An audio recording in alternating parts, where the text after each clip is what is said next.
My next guest is an experienced hairstylist with a passion for the environment and protecting people from toxic beauty. Healthy hair specialist Amanda Jo McCarty is joining me now. Welcome. Thank you. So good to see you here. And what a great topic this is. It's kind of your life. So you're used to probably talking about it a lot. Yeah. But I don't know that people even think about the beauty products and hair products that they use and their impact on all of our worlds. So how did you get into this area of hair professional and hairstyling? Well, I became a hairstylist like 28 years ago, and my skin actually tells me when something has a toxic ingredient in it. Mm, And so I wouldn't have been able to do my job had I not researched and studied and figured out what I can have on my skin and what I can't. I because mean, I have your hands are in the products all yeah, day. You know, even 24/7. yeah, Yeah. even if you wear gloves.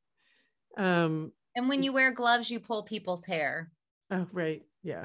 So it's like a catch 22. Like that, my clients are always like, you don't wear gloves. And I'm like, I know, but like it's gonna pull your hair if I put the gloves on with your dry hair. So yeah, I definitely have worked for more organic natural companies Mm-hmm. throughout my career. But still now finding out that even natural can still be toxic. Right. Well, so recently I was looking up some products to just kind of see what's happening in the world. Like, what are people talking about? Are there articles written about certain products? And I came across a line of products that is kind of sold as natural products. You know, it's got coconut milk and different things in it. Right. But this particular product that I won't name right now also, it turns out, has cancer causing agents in it. And I think Yeah. that's so misleading to the public, you know, when it's marked natural, but it's not really. Do you run That's into that? Oh yeah, that's actually like the first thing on my notes is how the natural is destroying our planet. So what's happening now is these big companies are catching on that we're catching on to the ingredients, and they're like, Mhm. "Oh, we need to be more naturally derived." And so they are forcing these naturally based products to overproduce, and they want it fast and they want it cheap, and Mhm. they want to be able to call it natural. And right now that's legal. It's legal. So it's legal to say something is natural, Yeah. even though it might not be. Is that? Yes. And even some companies go as far to create, the little green symbol that you see, like the cruelty free or not tested on animals or recycling or green product. Some companies will, there's about 5 labels that are the actual labels, and the rest of them are just lookalikes. Wow. So Wow. and there's just no one regulating this right now. And in California, actually, Kourtney Kardashian, she is the one that had the law passed in California where you can have no toxic chemicals in your beauty products, period. Wow. That's Yeah. amazing. Yeah. But that's only in California. Yes, that's only in California. Right.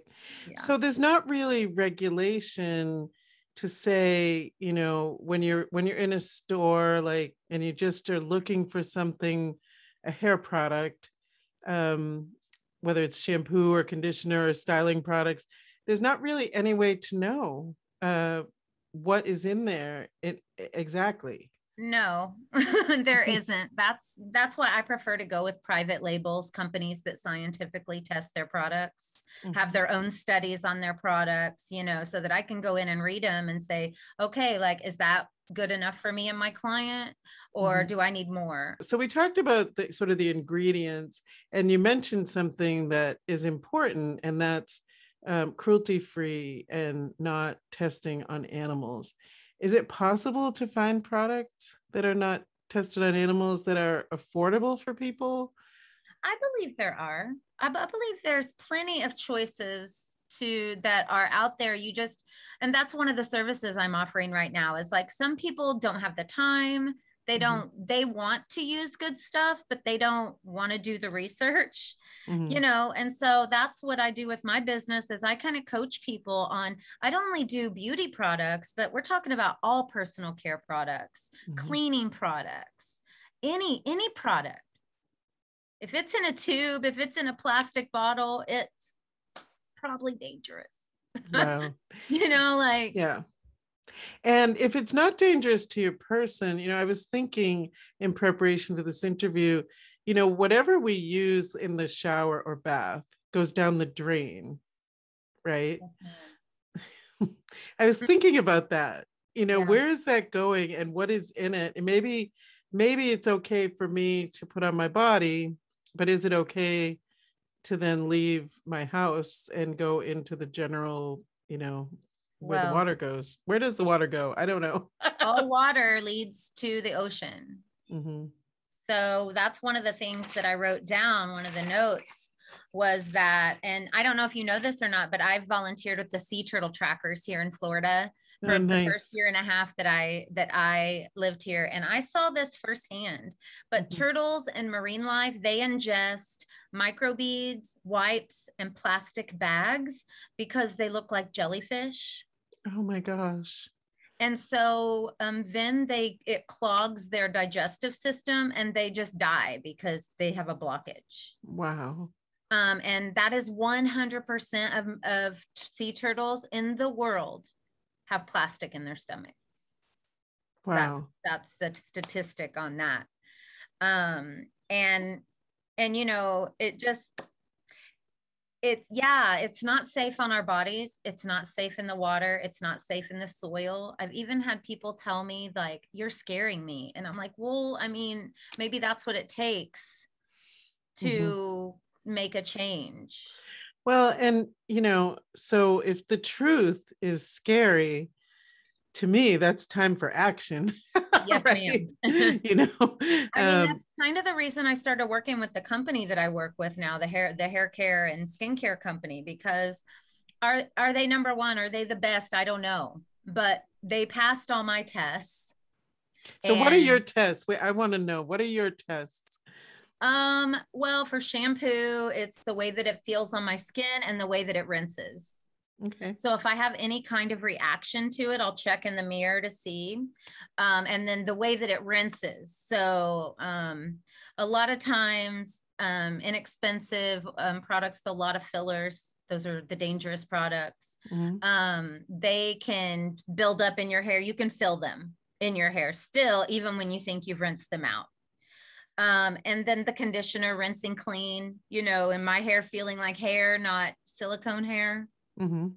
It Right. should feel rough. It's a porous, it's hair. Right. Right. Right. It's hair. Right. Right. This, yeah. You don't Mhm. want it coated with, like, one of the most dangerous treatments in my industry is a keratin treatment. And it's not just dangerous for us when we do it. Like, they recommend we have a face mask on and wear gloves the entire time. But I've really never done them because my question is, okay, you want me to do all this, but what about my client who's wearing it for 6 to 8 weeks? And then I started doing research. And do you know, if you are around someone that has a keratin treatment, their hair is actually leaching formaldehyde in the air around you. And so everyone's breathing it. Wow. Gosh. Well, if you have to don a mask and gloves to give Right. a treatment, then Yeah. No, you really have to shouldn't think be doing about that. that. Right. Right. Right. Okay. So that's another one of your tests. What else is on your list for figuring out if a product is okay? Once I have, like, my hair fixed, the way that it goes throughout the day. Mhm. Like, if it lays silky smooth and no movement, that tells me that something's added to my hair. Something Okay. is on there. Something is heavy. Also, if something lathers really easy, that's another big no, because if something lathers really easy, it at least has 2 different chemicals in it that can cause autoimmune, infertility, and cancer. Wow. And it's just, and yeah, I'm talking mainly on us, but, like, the marine life is affected by all of this too. The studies that have been done on these chemicals that are dangerous for us also show reproductive incapabilities. It shows their DNA strands changing over time.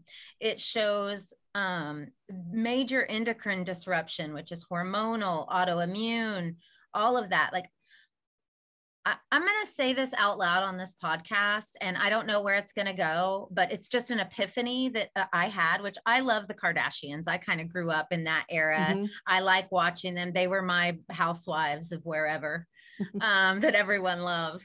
I have to say, they're kind of like were my guilty pleasure for a long time. They are. I just love them to death, you know? And I was watching one of their last episodes, and I noticed that, you know, Khloe and Kim had problems getting pregnant, but Kourtney didn't. And Kourtney's the one into natural products. Yes, Kourtney has always been into the more natural beauty, natural foods, taking care of your body, things like that. And I just kind of was like, well, I mean, is that a coincidence, or is that you know, and unfortunately, because we're mainly talking about women, it's unlikely we're going to see studies about this or people really talking about it. But I think by you stating it and us having this conversation, hopefully it opens the door for people to continue the conversation and then take some action, right? Well, when I looked this up, because I went on Google Scholar because I wanted to find like absolute evident facts, which are not there yet, but China is doing studies on beauty products right now. They're so ahead of us. Like, yeah, for sure. Yeah, for sure. In a lot of ways. So I mean, they're killed their area over there. Right. Yeah. Oh my gosh. Well, I could probably talk to you about this all day, but we're nearing the end of the interview. So how can people get in touch with you? I have a website, hairwanderer.com. That's where all my contact information is. My cell phone's listed on there, email. Excellent. I'm an open book. I am Amanda the Hair Wanderer on Instagram. So, and TikTok. Yeah. Yeah. Well, thanks so much for joining me. Thank you, Wendy. I love it that you care. Oh, yes. Thank you.